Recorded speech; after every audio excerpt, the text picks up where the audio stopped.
In this module, we shall learn about the asset market equilibrium. There exists a large and wide variety of assets in the market. These assets can be categorized in a number of ways.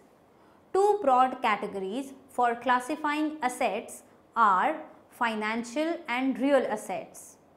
The former includes the assets like money, bond, perpetuities, stocks, equities, etc., while the latter includes all the tangible or real assets held by the business firms and individuals in the form of buildings, structures, machines and consumer durables like car, sewing machine, oven, etc. The asset market is said to be in equilibrium when the demand for asset is equals to the supply of the assets. The assets can be held in money or non-monetary form. Similarly, on the supply side, we have money supply and supply of other non-monetary assets.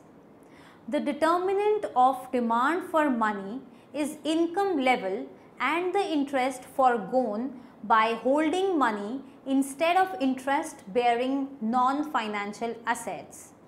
In our analysis, we will assume bonds to present the non-monetary assets. An individual is said to be in portfolio equilibrium when there is no inducement for him to change his holding of money or bonds. The total financial wealth is held in the form of money and bonds, and the asset market equilibrium is established when there is no excess demand or excess supply in either bonds or money market. Walrus Law suggests that whenever there exists excess supply in one market, then it must be matched by excess demand in other market so that these two balance out each other and the net effect is zero. It has implications for the asset market equilibrium also. It implies that if any one of the sub-asset category is in equilibrium, the entire asset market will be in equilibrium. Let us now work out in detail to understand the meaning of asset market equilibrium and the choice of portfolio to reach the equilibrium and the implications of Walrus Law for the equilibrium in asset market. After studying this module, you shall be able to know the meaning of equilibrium in asset market, know about various categories of assets, identify the wealth budget constraint, evaluate the implications of Walrus Law for asset market equilibrium, analyze the portfolio choice which leads to asset market equilibrium. Let us begin by knowing about asset market equilibrium or portfolio mix. The assets market are the markets in which money, bonds, stocks and other form of wealth are traded. Just like the good market equilibrium in which planned spending is equals to the output, in asset market equilibrium, demand for assets is balanced by the corresponding supply. There exists a large variety of assets in the market and significant volume of trading occurs in these markets. In fact, people hold many forms of assets in their stock of wealth.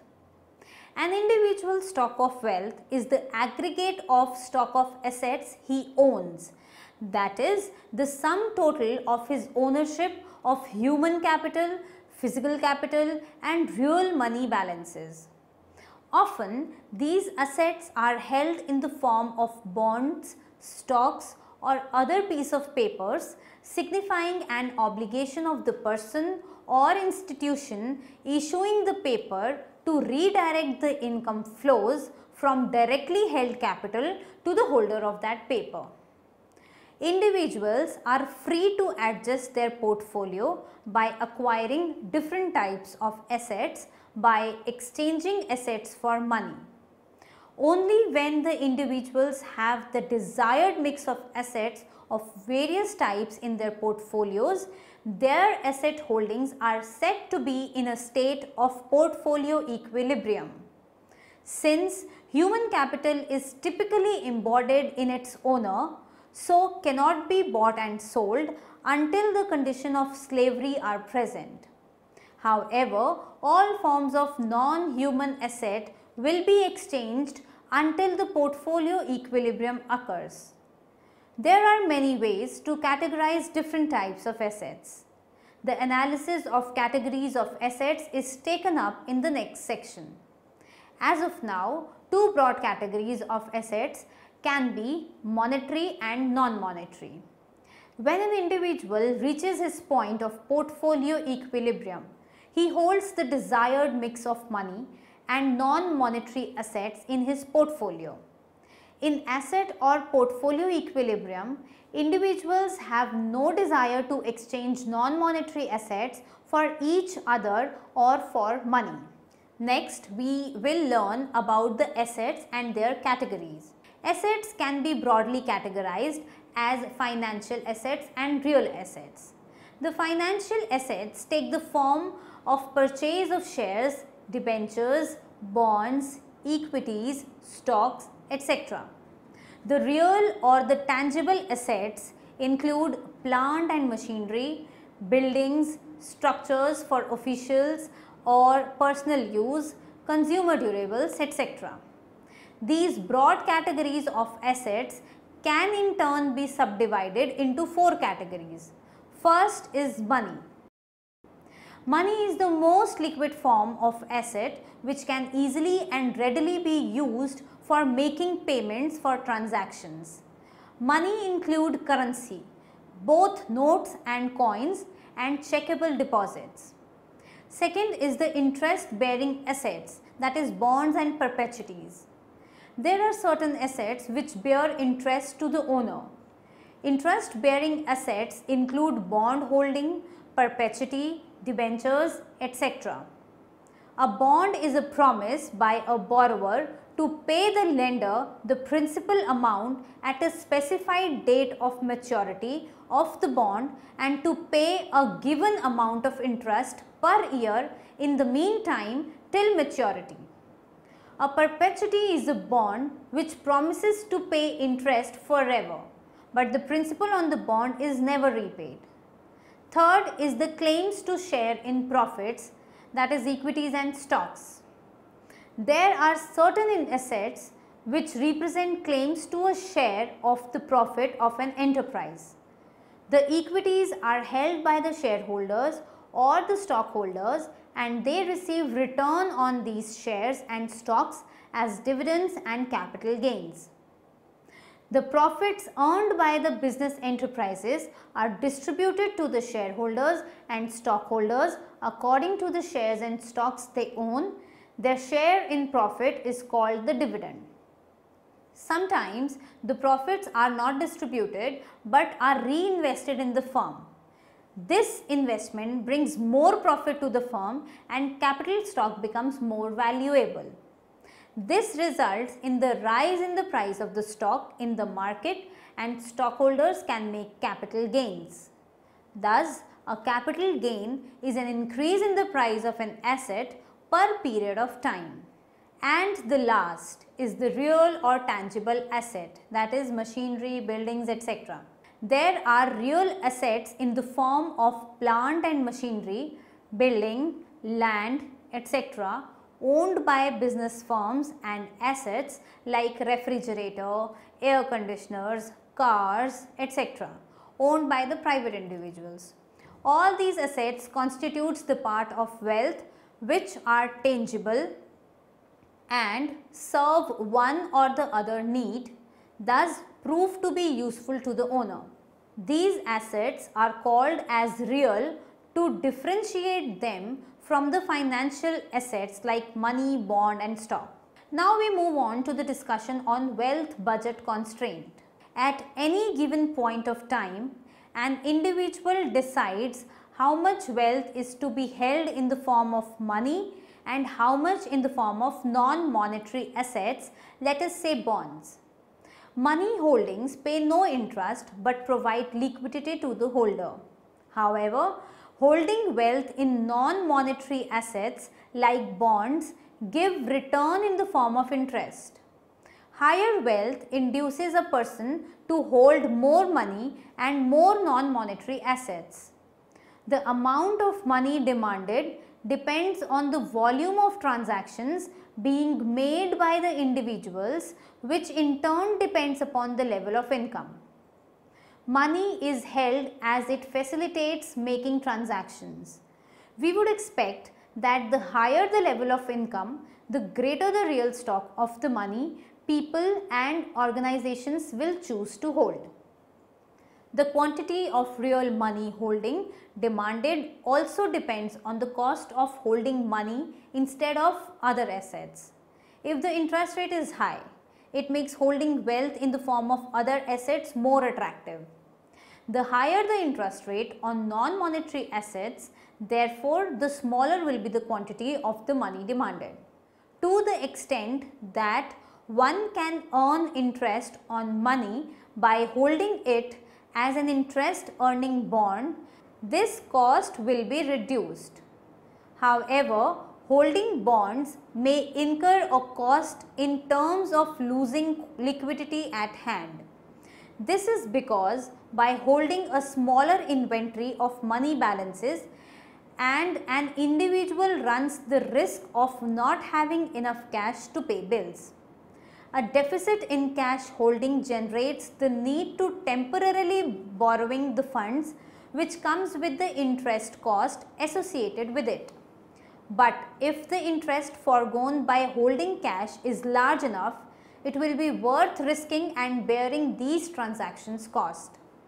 At this point, we should differentiate between real and nominal demand for money.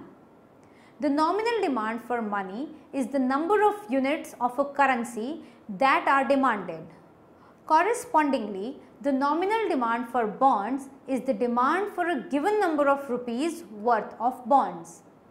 The real demand for money, on the other hand, is expressed in terms of quantity of goods the money will buy. It is the nominal demand for money adjusted for the price level. So, this real demand constitutes the demand for real balances, what real balances are worth in terms of their purchasing power. In the similar way, the real demand for bonds is the nominal demand for bonds adjusted for prices. The reason considering real rather than nominal money holding is that the usefulness of any given stock of money balances for making transactions will be less, the higher are the prices that have to be paid to buy and sell the items being exchanged. So, a rise in the price level will reduce the usefulness of money in proportion. Thus, what matter is the stock of money measured in units of output, not in terms of currency units. It should be noted that it is the nominal interest rate on the other assets, not the real rate, which represents the cost of holding money. The nominal interest rate is equals to the real rate of interest plus the expected rate of inflation. Since high inflation eats away the real value of money holding by reducing the amount of goods those money balances can buy in the future, the expected rate of inflation must be added to the real interest rate that can be earned on non-monetary assets in calculating the cost of holding money. The wealth budget constraint in the asset market states that the real financial wealth of an individual is the sum of the demand for real balances, that is L, and the demand for the real bond holding, that is DB. Now, real financial wealth is the sum of the nominal wealth known as NW divided by the price level P. Therefore, we can write that L plus DB is equals to NW divided by P. The wealth budget constraint implies that given the real wealth of an individual, there exists a trade-off between demand for bonds and demand for money holdings. It means that a decision to hold more money balances must be accompanied by the decision to hold lesser bonds in order to maintain the real wealth. Therefore, given the real wealth, an equilibrium in money market implies an equilibrium in bond market also. It means that the asset market is in equilibrium and the state of equilibrium and disequilibrium in this market can be accessed in terms of money market or bond market. From the perspective of the economy as a whole, the total real financial wealth in the economy comprises NW divided by P is equals to M by P plus SB. Now this equation says that the total real financial wealth of an economy takes the form of the real money supply or stock of nominal balances divided by the price level and the real value of the supply of bonds. The supply of money in circulation is determined by the government's monetary policy. The earlier wealth budget constraint was based on the real financial wealth and its composition of an individual, while this financial wealth represents the financial wealth that is there in the economy.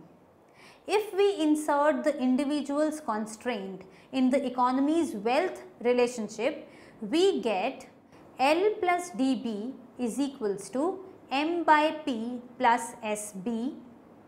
L minus M by P is equals to SB minus dB.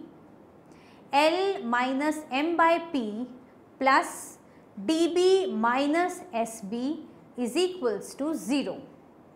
The equation implies that if there is excess demand in money market, then there will be a corresponding excess supply in the bond market. If demand for money, that is L, is equals to the supply of money, that is M by P, then in that case the supply of bonds represented by SB must also equate with the demand for bonds represented as DB. Given that there is a free exchange of all capital assets, the aggregate quantity of money demanded equals the quantity in circulation. This also implies that given one's overall level of wealth, which is fixed by previous decisions to save rather than consume, the willingness to hold one's existing stock of money is equivalent to the willingness to hold the same stock of non-monetary assets too. An excess demand for money must have as its counterpart an excess supply of non-monetary assets and vice versa. The condition of aggregate portfolio equilibrium or asset market equilibrium is that the demand for real money balances in the economy equals the given supply. That in turn means that the existing set of non-monetary assets held must equals to what the asset holders desire to hold. For the time being, let us assume for analytical purpose that there is a single interest rate offered for all the non-monetary assets. Next, we analyze the Walrus Law and its implications for the asset market equilibrium. Walrus Law is an economic law that suggests that whenever there exists excess supply in one market, then it must be matched by excess demand in another market so that these two balance out each other and the net effect is zero. So when examining a specific market, if all other markets are in equilibrium, Walrus Law asserts that the examined market is also in equilibrium. The law implies that whether or not the economy is in a general equilibrium, the sum of the values of excess demands across all markets must equals to 0. It further means that positive excess demand in one market must be offset by negative excess demand in some other market. Thus, if all markets but one are in equilibrium, then that last market must also be in the equilibrium. This last implication is often applied in formal general equilibrium models. In particular, to characterize the general equilibrium in a model with M agents and N commodities. A modeler may impose market clearing for N-1 commodities and drop the nth market clearing condition. In this case, the modeler should include the budget constraint of all M agents. Imposing the budget constraint for all M agents ensures that Walrus Law holds, rendering the nth market clearing condition redundant. In this example, suppose that the only commodity in the economy are cherries and apples and there are no other market exist. This is a barter economy with no money. So, cherries are traded for apples and vice versa. If excess demand for cherries is 0, then by Walrus Law excess demand for apples must be 0. If there is excess demand for cherries, then there will be a surplus for apples and the market value of the excess demand for cherries will equals the market value of the excess supply of apples. This implies that the market for cherries cannot have excess supply without a corresponding excess demand in the market for apples. Here N is 2 and if N-1 market, that is any one market is in equilibrium, it implies that the other market will also be in a state of equilibrium. When the asset market equilibrium is established, it also takes into account the implication of Walrus Law. In the asset market, if we assume all assets to be grouped into two categories of money and non-monetary assets, where money M includes currency and checking accounts which pay 0 interest rate, and non-monetary assets represented as NM includes stock, bonds, etc., which pays interest rates where I is equals to R plus pi E, comma, the nominal interest rate adjusted for expected inflation. The supply of real money is fixed at M by P and supply of non-monetary asset is fixed at NM. Now, the aggregate nominal demand for asset is MD plus NMD, which can also be treated as aggregate nominal wealth. The nominal supply of assets is M by P plus NM, which can also be treated as aggregate nominal wealth. The equilibrium in the asset market requires MD minus M by P plus NMD minus NM is equals to 0. According to the Walrus Law, excess demand for money plus the excess demand for non-monetary assets must be equals to 0.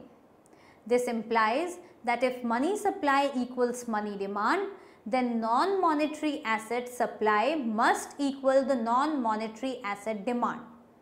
This has implication for studying a part of asset market like money market in order to study the entire asset market. Consequently, when the money market is in equilibrium, the entire asset market is in equilibrium. Let us now summarize what we have learned in this module. First, the asset markets are the markets in which money, bond, stocks and other forms of wealth are traded. Second, when an individual reaches his point of portfolio equilibrium, he holds the desired mix of money and non-monetary assets in his portfolio. Third, the asset market is said to be in equilibrium when the demand for assets is equals to the supply of assets. Fourth, wealth budget constraint shows the total real financial wealth an individual decides is to be held in the form of money and other non-monetary assets. Fifth, asset market equilibrium occurs when L minus M by P plus dB minus SB is equals to 0. Sixth, asset market equilibrium implies that an excess demand for money must have as its counterpart an excess supply of non-monetary assets and vice versa. Seventh, Walrus Law suggests that whenever there exists excess supply in one market, then it must be matched by excess demand in another market so that these two balance out each other and the net effect is 0.